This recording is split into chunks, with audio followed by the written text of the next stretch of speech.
Okay, we will. We can have 10 minutes in the end. Okay, to ask questions. To answer questions, yes. And people just shout them out? Sorry? People just shout them out? Yeah. Because it's such a small room.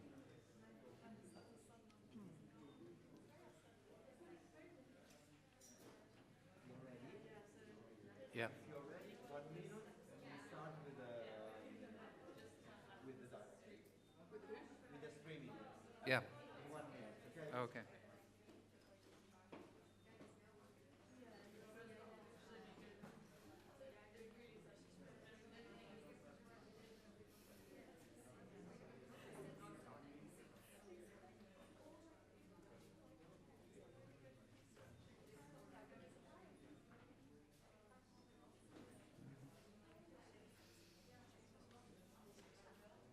So you're gonna introduce yourself, and then you're gonna go to me, and then Debbie. Yes.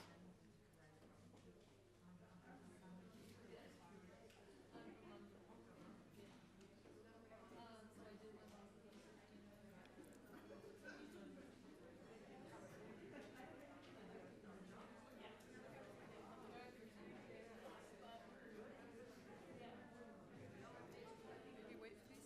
Okay, we'll just wait for people.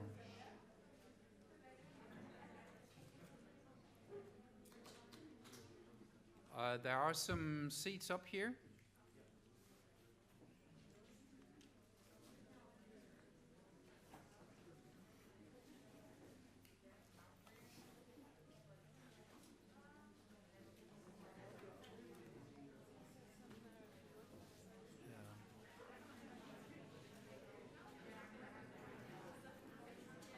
Would you like to sit there? Yeah. You can say the receipts.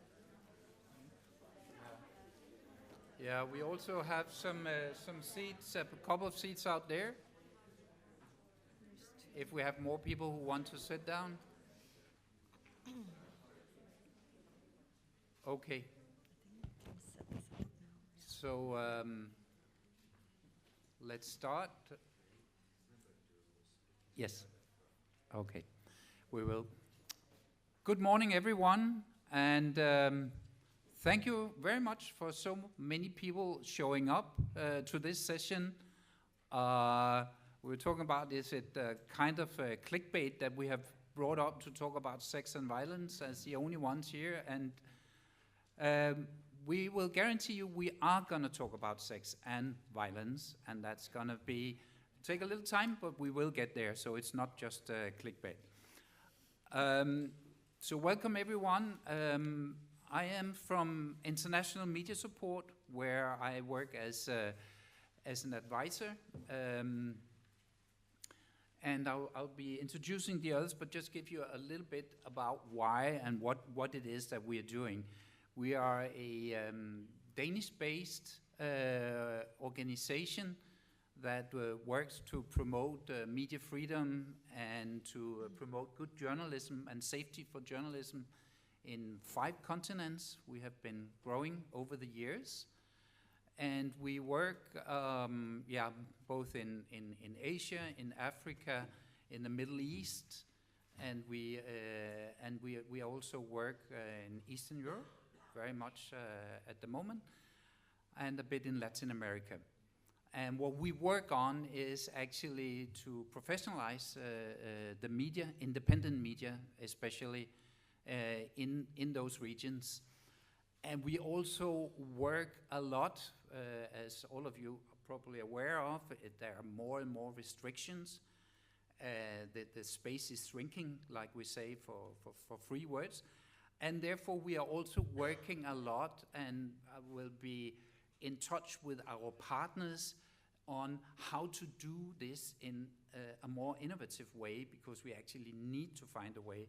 And Magdalene, that we'll come back to, a media in Indonesia, is one of those where we together work innovative, and also with partners like Constructive Institute, in what can we also do in the style of approaching with what our partners want to do. So I would like to give the word from here to Cynara, who is from Constructive Institute, I can say that some of the ways we work is by constructive journalism, and I myself have been a fellow at the Constructive Institute, which is also based in Denmark, so I took a one-year fellowship there, and this is the fruit of some of that we now work together. Cynara? Hi, yeah, so I'm Cynara Vetch, and I'm the project lead for international partnerships and projects at Constructive Institute. And I'm here really to talk about the constructive lens piece of this panel, because what we do at Constructive Institute is work with the global industry right across different regions, not just the developing world, but looking at how can we find more solutions-focused, more nuanced, and more bridge-building forms of journalism. Because we've seen with digital disruption that this isn't just a question of needing new business models and new technology platforms. Actually, a lot of the tendencies of the news culture that have always been there, such as a very strong negative focus and a tendency towards the sensational and the shocking, have really been exacerbated by this digital disruption. And we want to work with organizations like IMS and Magdalene to find more constructive ways to do news. Thank you. And Magdalene will be the main character through this session. And Devi, if you will introduce yourself also. Thank you, Henrik. Hi, everyone. Good morning. So I'm Devi. So my name is not Magdalene. That's the name of the media. Often people confuse that. But I'm Devi, the co-founder and editor-in-chief of Magdalene. Magdalene is a women-focused, bilingual online magazine that is based in Indonesia, being our, the purpose of the raison d'etre of our company, of our media company. But we also, our mission is also to celebrate and diversity and inclusivity. We are also, we want to challenge norms, harmful norms and practices that has always been taken for granted. And we're using the lens of intersectional feminism in doing this, the journalistic work that we do. So that's basically our mission, is to educate and empower and push the society to become more equal. And so that's why I think could you also talk a little bit about how your staff actually, how is it to work? You are, at least in our part of the world, with an audience around 600,000. You're actually quite big. Does that mean anything for your staff? Are there threats, dangers in the way you work? Well, I think I can also take you to the context of Indonesia becoming, more increasingly conservative religious-wise in the past, couple of decades. So that, of course, impact the way, the way women are perceived, or some of the women's rights are being kind of taken back, and there's some efforts to put women back in the domestic realms within a society. I'm not saying the whole Indonesia. Of course, there's a lot more progress, but there's also some movement to try to bring a lot of religious, a lot more kind of conservative values into that. And so with that comes, of course, the challenge of running a media company that is that promotes feminist values, and often we are seen as bringing Western agenda or LGBTIQ agenda, and so we are still safe. We get a lot of online hate, speech and bullying and stuff like that. Our personnel, our staff get doxxed a lot on the internet. But at the same time, the fact that we still survive is good, of course. But at the same time, this also shows the importance of us, still being there, and because within this increasing religious conservatism, there's also a lot of tension that comes out from young people who are our audience, who are being pressured from this, from being wedged into a world that is a lot more that gives them a lot of restriction. And so we feel that our role here is to not just empower them, but also to make sure that they can navigate this space, their world, in a much more informed way and empowered way. So.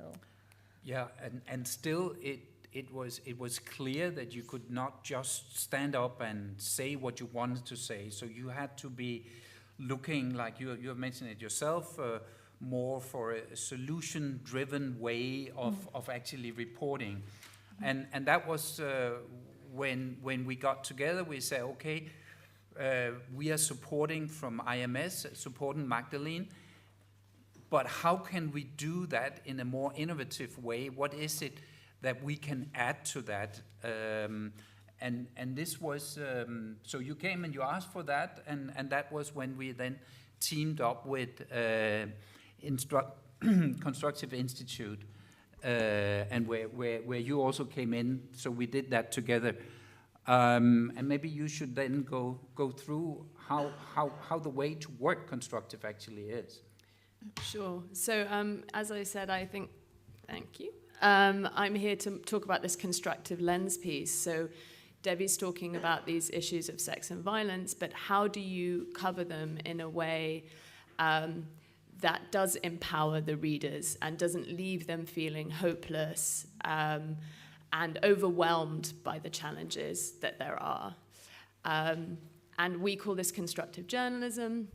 There are different kind of phrases, but the idea is to say the traditional forms of journalism still remain incredibly important. Breaking news is vital to give timely information to people in an accurate way when they need it. And the old school pillars of investigative journalism, speaking truth to power, digging up untold stories that people need to know about, these pillars remain crucial. But if you keep going from problem to problem and challenge to challenge and uncover corruption and malpractice again and again and again, and you don't go beyond that to say, what next? What could be done differently? Who else has done differently? Where has this been solved? If we talk about the digital disruption issue, people have news on hand with them all the time, and they're overwhelmed by this. So we as journalists need to add an additional layer, and that's what constructive journalism is, and that's what we wanted to explore with Devi in an Indonesian context. And so with this additional layer, we think there are three key approaches, and this is to say that this is an evolving model, and what's really interesting about working in different contexts is this isn't a cookie-cutter thing that we just say, this will work everywhere. So maybe more approaches will evolve as we work in different places. But currently, we believe that there are three pathways that journalists should really look at if they want to add this constructive layer. And the first is the focus on solutions, so not just to stop at the challenges, but to look beyond to what can be done. The second is nuance, and with this kind of competition for eyeballs, with different platforms and different content even beyond the news industry, more and more nuance tends to be lost. And so we believe that's a very important aspect. And the third is how can news media facilitate dialogue and connect people in conversations about these challenges. So to create safe spaces where people can have very different views, but they can at least start to understand each other and start to explore different ways forward. And Devi's going to talk more about that, but I think Magdalene does great things in that third pillar as well. Yeah, so it's just to say that, because there is a saying somewhere that this constructive, solution-oriented is just positive journalism. It's not. We are actually all the time starting out with a problem, but not only looking at describing the problem, but also taking in the solution part of it. And that was what actually you were looking for also when you were asking, and we got together. But maybe going back to describe a little bit about the environment, what was the problem that we were going to look into? You could tell a little bit about that, Devi. Yeah. Earlier I said about gender-based violence, and one of the one types of the violence is sexual violence, which is really high in Indonesia. It's been acknowledged now more and more as a crisis, an urgent crisis. Every year the cases keep going up, as you can see in the number here, and these are just cases that are reported. So these are just the tip of the iceberg. Most are not reported, we did a survey a few years back, Magdalene, with a couple of organizations, and we saw, which involved 25,000 respondents, and we saw that not only that a lot of people have experienced sexual violence, and a lot of them before the age of 18, but they also never reported the case, or even if they reported, rarely ever there is justice. So this is a really, this is a really crucial issue, and one of the causes of this, why it keeps perpetuating, is that the existing laws are not enough. There is not strong enough law to bring justice to this, or to prevent from the sexual violence. So so this becomes one of the key or focus issues for Magdalene, because in Indonesia, we also deal a lot with stigmas, with social stigmas, and sexual violence is still seen as a morality issue instead of the violence issue or public health issues even.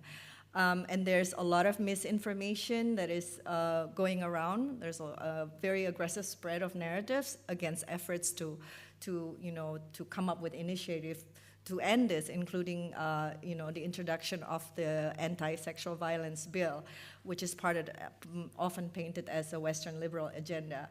And also religious conservatism, the rise of religious conservatism is also preventing transparent and balanced reporting on sexual violence in terms of, because it's still being seen as a sexuality or morality issues instead of violence issues.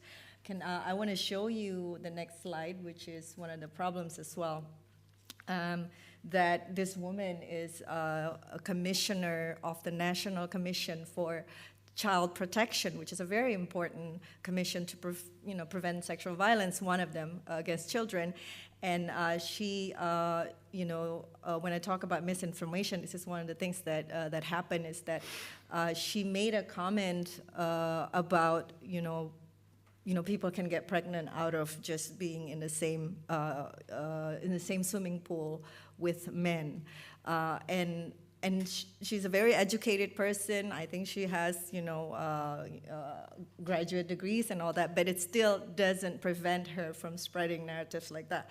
So when we talk about the sexual violence aspect of this, we think about what is the problem, what is the root of the problem, and we decided that one of them is the lack of sexual education, or comprehensive sexual education, that could prevent a lot of the negative things that are happening, including sexual violence.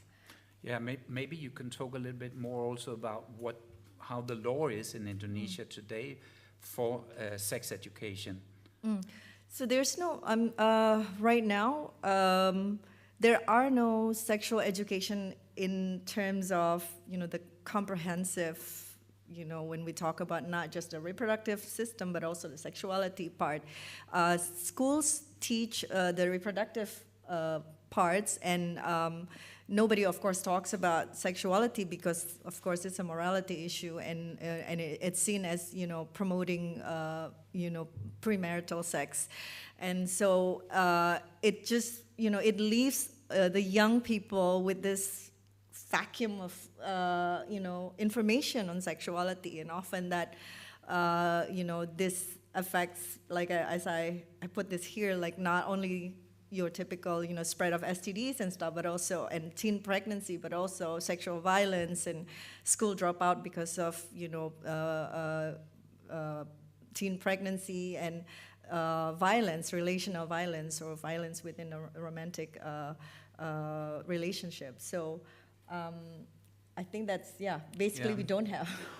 Basically, there are no laws, and it's going in the wrong direction, right? It's just there are no efforts to introduce comprehensive sexual education in school because it's seen as, you know, taboo, and there will be a lot of political opposition to it. Yeah, and beforehand, whenever you touch upon it, it was dangerous for you, and at the same time, you were just seen as Western influenced, or how was that? I think the lack of conversation around it also makes it a taboo conversation. And we think, I mean, we're not the first one to be talking about this. There are some NGOs that have been raising these issues, but, you know, it doesn't get widely publicized. And so what we did was instead, we tried to, first we tried to center this on the teens themselves, on the teenagers. When we talk about sexual education, we want this to come from the teenagers. Often when we talk about sexual education, it's a lot of it is prescriptive. It comes from older people, it comes from the adults, from the academic people, and from, you know, the religious organizations and things like that. So what happened is that we, you know, as we will talk about this later, but we create a project that center on sexual education, but center it on the teens themselves, you know, to hear their voices. And so, but to put it together, we have a huge problem. What have been tried so far has really not worked out. Mm-hmm. Then you could ask, is it the job of the media to look into that? Why or how is that with that special position you feel you have in this? Well, first of all, we make this a campaign, and this is not new for us. Before, we've covered sexual violence issues also in ways that are, you know, mainstream media would not do. Like I told you before, in 2016, we had this survey on the sexual violence and, you know, justice system and all that stuff. And it was part of a bigger campaign on Start to Talk, which is kind of like a Me Too movement. And what we do is that we get data by doing a survey, and then we run some journalistic work, you know, some journalistic output, and then we also have other things like we engage with people. We even went to you know, TV talk shows and things like that. So it's a big campaign that we work with other organizations as well.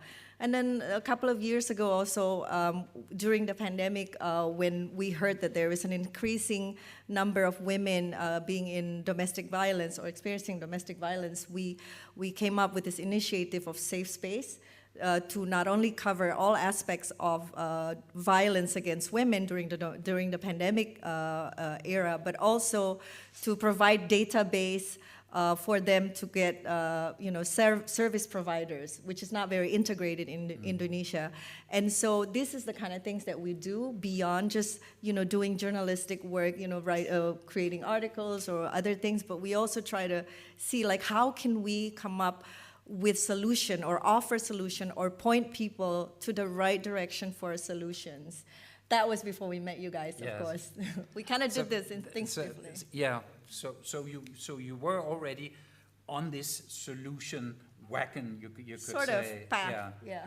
And then we met up and we decided to make a 5-module that I can just show you here, training curriculum that we are also going to use globally. So this was the first example, or the first case we had was with Magdalene.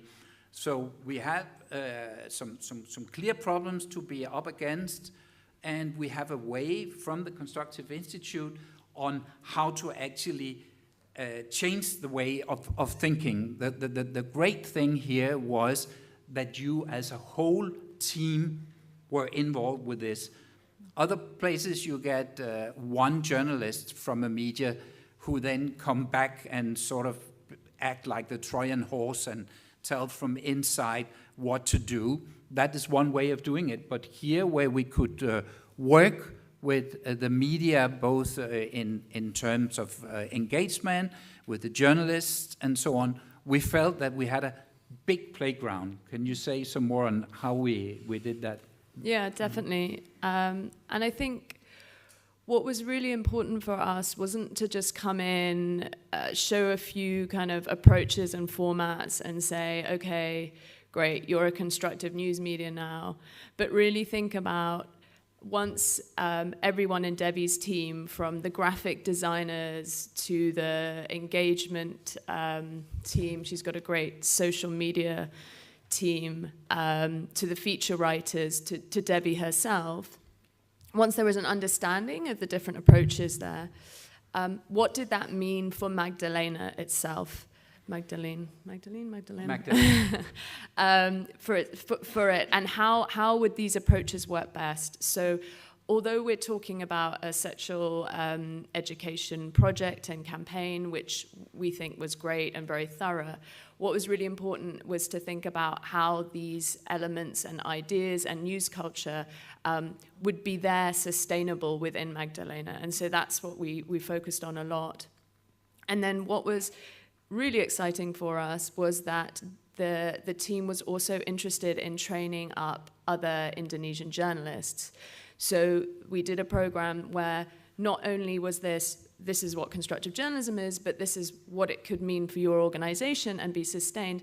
And this is how you could then take these ideas to other news media within the country.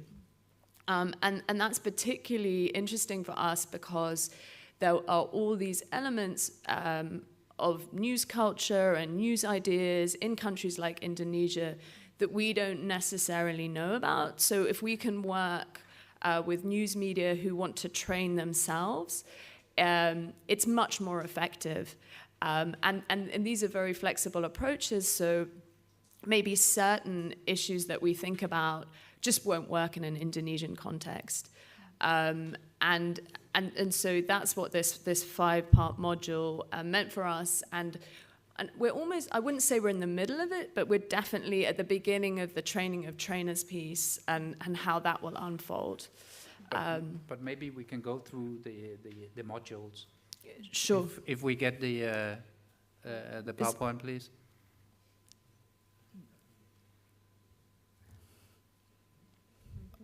Can you click on it? Okay, so it's me. No. No, it's not. Could we, for the technical team, could you please put on this PowerPoint we have now? Oh, thank you very much. Yeah. Yeah, exactly. So the first 2 modules were breaking down the concept. Firstly, what we've been talking about here a lot, why should any news media be thinking about these approaches? And what are the issues that they address? And then what the approaches are, with lots of regional examples and really thinking about where is the Indonesian news media now and what could be done differently. And then module 3 is what I was talking about, like what does this mean for a Magdalene context? How could this be really practically put through in an editorial meeting or in a workflow to create a campaign or something? So it was 3 hours for each of the modules, and this was during the height of Corona. So it meant that we had to start out with people we did not know, that we had not met, and introducing a new way of thinking. But I actually think there was an incredible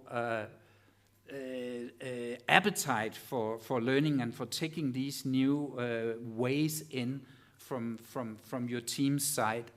And we especially when we went to module 4, where it was for Magdalene to, after what we had put forward, to make their way of looking at constructive journalism. And we saw some brilliant examples that came back. And then, as Cynara was saying, we are now in the middle of the training of trainers because we really want Magdalene then to train others in Indonesia, and it seems that there is an appetite for that also. But I don't know if you can talk a little bit about how you felt this. You had been on the solution oriented, but what did it mean to get this training for you and your staff? Yeah, I think once we were hooked together and we received a training, and I knew right then that I couldn't just rely on me to learn this. I have to get everybody involved because this is supposed to be part of our pillars. And so then we learned that constructive journalism is not just about solution, but there are other things that are part of this, and Henrik will show you, the compass later on. But one that is also that we can still build, according to our needs, our specific need as a media within our context, the region or whatever, the niche that we are in. So one of the things that we learn is that being a feminist media organization, we do a lot of calling out, right? We expose things as they are. We talk about problematic stuff and problems, a lot of problems. But once we learn this, we also think that now how can we, instead of just highlighting this, how can we either point to the solutions, but also how can we dig deeper and find nuances out of this? So that's one. And then the other thing is also, how can we build this into a conversation and sustain it as a conversation? And, and then as we can become part of the solution, we can get the ball rolling towards a better, whatever end of our ultimate goal is. So that's what happens with the sexual education. Of course, we're not saying that we're gonna solve every problem, but it's becoming part, or it's the effort to become part of the solution. I think it's important. The intention becomes different. As a journalist myself, I've been around for almost 30 years as a journalist. I think this is a change in mindset for me, and I think because a lot of my staff are new in journalism, they're quite young. It's good also to kind of start this young for them to know that as a journalist, you can do this. You can be part of the solution, not just highlighting the problems. But and exactly talking about being young, your audience is right young, quite young. Do you think, could you talk a little bit about that, and also the engagement, how your policy is there? Because I think that matters a lot, and that's also where we as Western media perhaps are a bit behind, because we have older audiences, we have problems in getting the new audiences, and perhaps this constructive mindset also helps getting young people, because they don't want to only be into the problems. Yeah. Or part of I guess what is big in Magdalene is not just editorial content, but also engagement. So that's what I think you were mentioning earlier. Engagement means not just, engagement means using or optimizing, what we have right now, which is social media. Later may be different, but right now social media platforms. And we're quite big in social media. I mean, I don't know if you know, Asian peoples are also very big on social media, Instagrams and whatnot. So we use that because our readers are young. Our readers are 18 to 34 years old, and their reading behavior has changed massively. The way they consume information has changed massively. They go through social media for their information, and often they believe more in influencers. The whole influencer culture has changed the way the media is perceived. And so we have to work within that, this change, and we have to, and so I think engagement is very big. We don't use social media just to promote our work, our stuff, but also to actually create content, and also to engage in conversation and like, you know, to amplify whatever message that we have. So that's why in every project that we do, we think of, you know, from the beginning, we don't just think of like the journalistic project itself, but how can we engage them just from the beginning. And when we were doing this project with the help of Henrik and Cynara, that's what we were doing. We bring the engagement team, and from the beginning, we decided on how we do this, how we tackle this engagement-wise. And this was actually, for us, this surprise, because we thought, okay, now we're going to sit with some journalists and talk with them. But then Devi said, no, we need the engagement department involved right from the beginning, because it means just as much how they will tackle this than just the journalists. And that was really something we learned from you, how much that means. And again, not to promote this with Constructive all the time, but there is this third pillar, if you remember, about the involvement. So the engagement, involvement, how can we work with the audience instead of to the audience? That meant a lot. So we then decided, and we want to spend a month, I think we spent on this big project. And this was after a vote among both the engagement and the journalists in Magdalene. They said, we want to try sex ed. That's what we should be looking into. So now we had the theme. So how to work constructive with that. And another thing that we had just been helping with was data journalism, which again was something I felt was great to take with me home, that because you had been doing data journalism and knew how to do your own surveys, that was really a strength in this project. Can you talk a little bit more about that? Then I can show the campaign that came out of it. Yeah, so we know that in order for our project to have to be more valid, we have to come up with data. The problem is that in Indonesia, there's not much data that we needed for this project, which is like, what do teenagers think about sexual education, their sexual behaviors, and their perception on sexuality and things like that. So we ourselves conducted the survey, and it involves like more than 400 people, and they are aged 15 to 19 years old. We feel that it's important to listen to their voices instead of, like I said, doing prescriptively, which is what has been a lot of the stuff that's been happening in regards to sexuality issues. And so we did that, with the survey, and we came up with these findings, which is 98.5% think that, of course, they need comprehensive sexual education.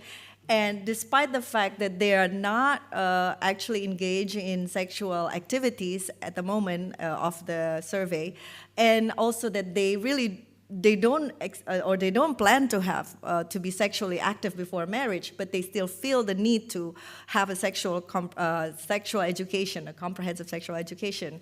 And so we also find that another important finding is that 1 in 10 respondents who said that they have been in romantic relationship admit to having had been victims of violence, including physical, verbal, sexual, and extortion and online violence. And only 93% of them said that they had received some sort of information on sexuality, not sexual education, but information on sexuality. And this is another thing that might be interesting, is that the lack of sexual education turned people to porn.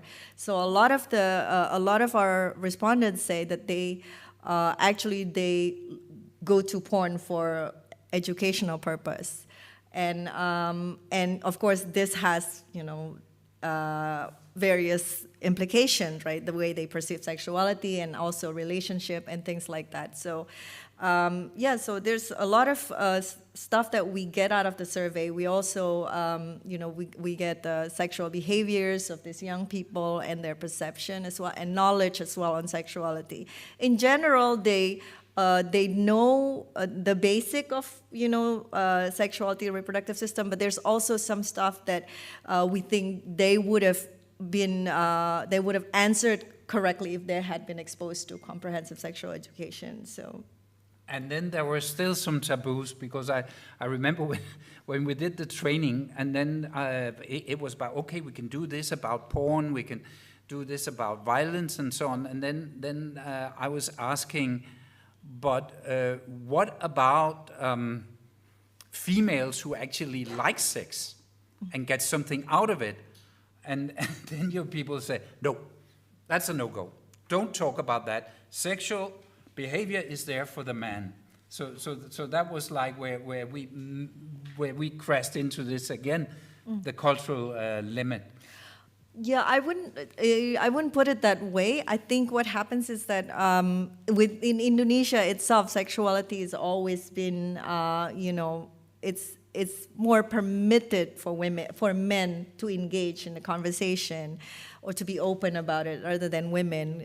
If you talk, you know, women, you know, talk about sexuality, it'll be like a different sort of women that would, you know, be labeled and have this older social stigmas. So, but the interesting thing is that a lot of women, as this survey found, turn to pornography for exactly the sexual, for the educational purpose. So we think that is pretty important. And so one of our in-depth story focuses on this pornography, and within it we try to, you know, not only that we interview people and get their sense on this, but we also cover other aspect, which is called the feminist porn. Supposedly there are some, you know, porns that has some kind of feminist tone or whatever, but you know, it's just to show that you know, women are also thinking about sexuality in Indonesia, but it's just they're not saying it out loud, and instead they go to resources like that. So. Oh, you're right. That's exactly where the difference was. But let's have a look at the page, what it ended, because you made a microsite, and then we'll talk about the impact of that afterwards. But if we can just go through it. It's coming here. I'll try to. Yeah, so you can run. Yeah, this is the English version. So hang on. Can you see it? No. Yeah. No, it has to. Maybe it won't work from there. Yeah, I don't think it works. Yeah, it's okay. I think. Why is it not showing up on the screen what we have on this one? So that's not PowerPoint. Yeah, because this is a different Windows. No, it is the one. No, it's a different. I think they were focusing on that instead of this, but it's okay. Okay. I think we can move on to the next. No, but I cannot. Sorry, we have a problem here. No, it's a. Yeah. So we need to go back to the. If we want to show this.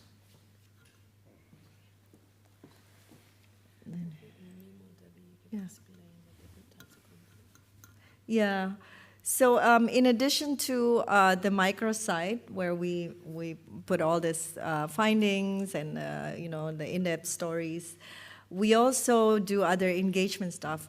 From the beginning, when we started, before we even publish our findings, we have started with conversation pieces on our social media. We ask people what they think they need when it comes to, they need to know when it comes to sexuality. And so we get people to start talking about it, and we curate their answers, and we create posts out of that.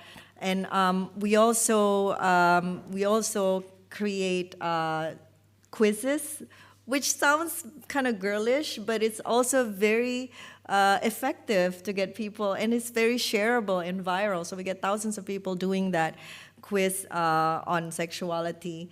And then we link those quizzes to small, short videos, kind of explainer videos. And people were excited to share this or to talk about this. And I think that's how we go beyond, the usual, in-depth stories or journalistic piece. So these are some of the findings. Because our audience are young, so we use a lot of illustrations. Yes, and so the other thing is that while we're doing this, we, as part of the pillar number 3, right? Yes, where exactly. it's the conversation, is that we held a public roundtable discussions involving people from various backgrounds, young, the teenager. There is government from the education ministry. There is Islamic scholar, and then there are, so there's various people and teachers as well, and we get them in this roundtable discussion to talk about this issue, to find out what they perceive the problem is, and how they can go forward, what sort of comprehensive education, sex ed that they feel is ideal. And then from that, we created we created podcasts as well as videos on that. So these are some of the things that we go beyond, the microsign. So you want to, yeah, sure. Yeah, I just wanted to make one point about that, because I thought it was particularly interesting in the training and then in the project itself, is that Magdalene and all the team was saying, we don't want to be seen as this feminist media on the extreme left that doesn't speak to religious figures, that has a really particular stance. We don't want to be seen as the enemy. We want to be seen as the bridge. And we want to bring the more conservative elements in Indonesian society in the same room as us to have a conversation about this issue. Mm-hmm. And I thought that was really one of the things that was really exciting about that project, because I think it's so easy to be seen as for progressive, liberal, open values, or to be for right-wing. Yeah, but we had conversations about, well, what happens if you're a very religious feminist in Indonesia? Do you have to pick a side? Or could Magdalena create a space or create these conversations and events where you can be both? I think that was something really exciting that came out of the project, that this was a conversation for everyone and people shouldn't be felt left out of it. Yeah, thank you. That was very good. But what about, now the critical question we often get is, isn't that activism more than journalism you're doing when you're talking about all these things? That's at least what we are being accused of often to do. Yeah, I think you guys can also answer this, but for me, we're not activists, that's for sure. I mean, I don't come from activist background. What we do is take our journalistic work to another level, is to, like I said, to become part of the solution. Is what we do is to shift the way we conduct journalism in a space or in a world where things have changed so much, where the news, where people have been so polarized, where there's an increasing aversion to media, and so and of course the younger people, they believe in influencers more than they believe in the media, and so we try to kind of adjust ourselves to that, evolve to that, because otherwise I think we're going to be left behind. In terms of being relevant, but also in terms of to fulfill our mission, basically. So. And then let's hear how it actually turned out. What about the impact, readers, and so on?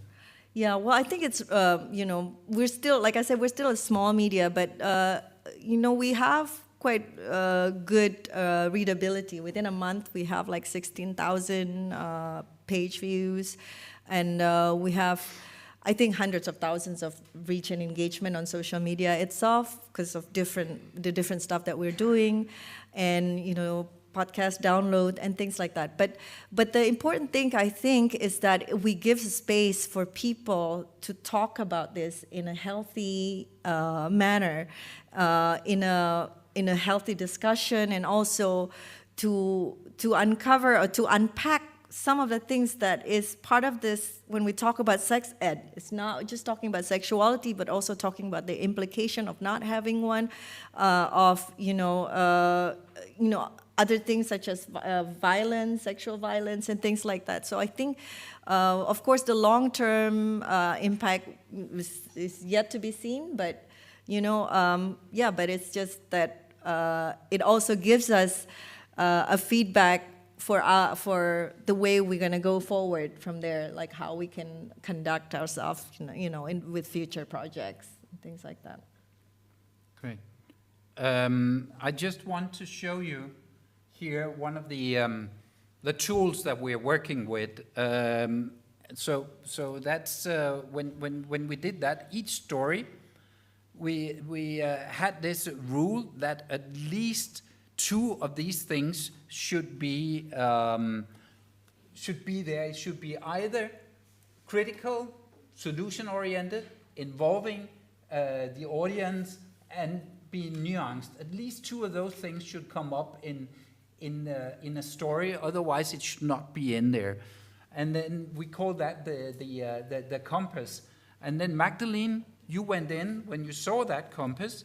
In the English version of this manual that we have, that you can handbook, that you can take an example of if you want.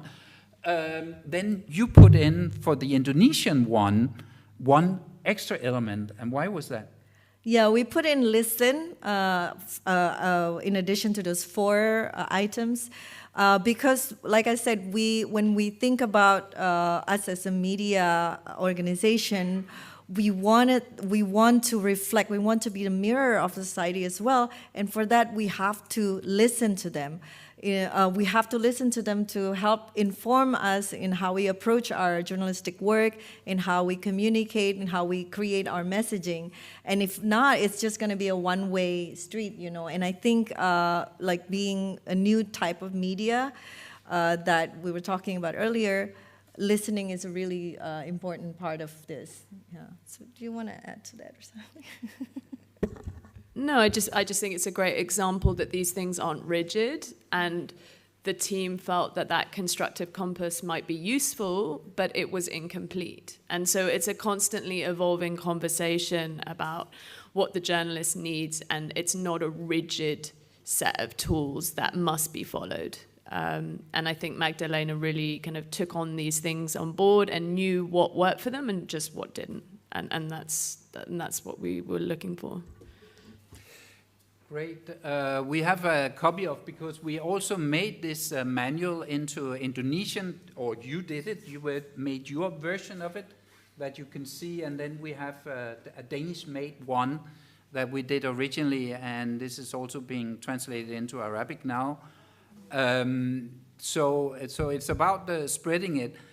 And for that, just as a short question, how are you going to move forward now? I have moved forward. We have like for the the March month, which is International Women's Day month, we had another project, and we used this tool. We used this approach similar to what we did with sexual education. We start by listening. We involved the engagement team from the beginning. We even ended with a big kind of festival to wrap this up. So I think forward, it's always going to be like looking at this compass, but also like, yeah, I think for this there is some good resources out there, but one thing to remember is to always put the victims first, prioritize on the victims, and sometimes we don't even call victims anymore; we call them survivors. Is to know. I mean, even sometimes maybe you don't speak to them if it's too much because you create a lot of. So go to like we call pendamping, which is like somebody who, or somebody who accompanies them, whether it's legally or psychologically. Often we go through them. Of course, there's no identity and things like that. So I think just the main thing is to always focus on the survivors and to secondly to find some good resources on the internet on that. I even took part in this FGD to create a book on how to cover sexual violence. This is an international. I think Rutgers Institute created this or published this book. So. Yeah, Lars.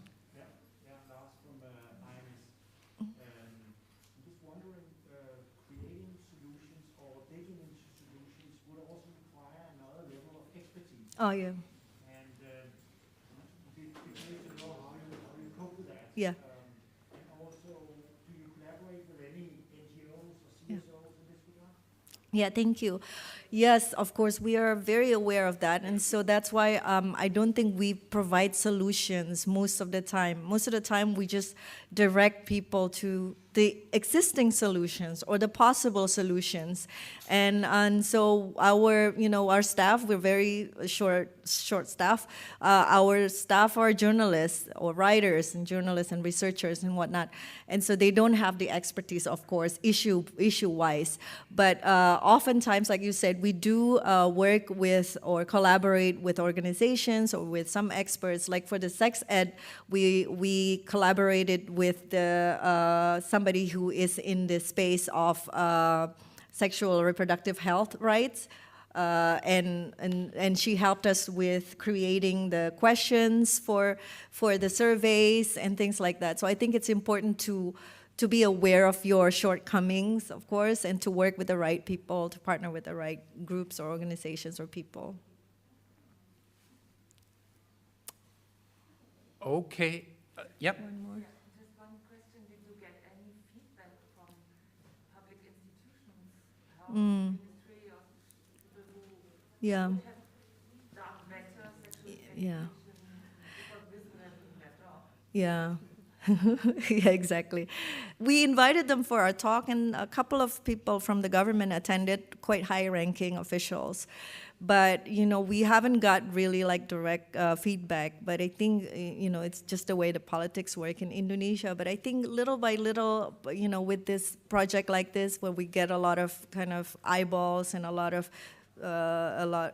when it goes viral, it goes into this, momentum that hopefully it will become something. It'll result in something, but not so far. And like I said, also sexuality is also a political issue in Indonesia. So a lot of the times people are afraid to touch that issue like politically. Yeah, we have one more. Do you find yourself like alone in the Indonesian media ecosystem, or are there more media addressing gender feminism? Yeah. Now, ever since we were founded, we see some more, maybe one or two media organizations that come out. A lot of them are very small and very kind of activist-based, and in fact, they were founded by activists. I think one of our strengths is that both Hera and me, we were the founders, we were journalists. We had no activism background, so we had this kind of staying power through whatever we did. We were like, we're just doing this as journalists, and whereas others came from kind of activist background, and so they couldn't really, step up their game, or they couldn't last in that sense, because it's not easy to run a startup media, right? Okay, I think we have to end now, but thank you very much for coming. I'll just say, just a moment, that you can, in the program you can find our websites, and we are very happy to talk with you if you want to copy this or go on with it. Thank you very, very much. Thank you.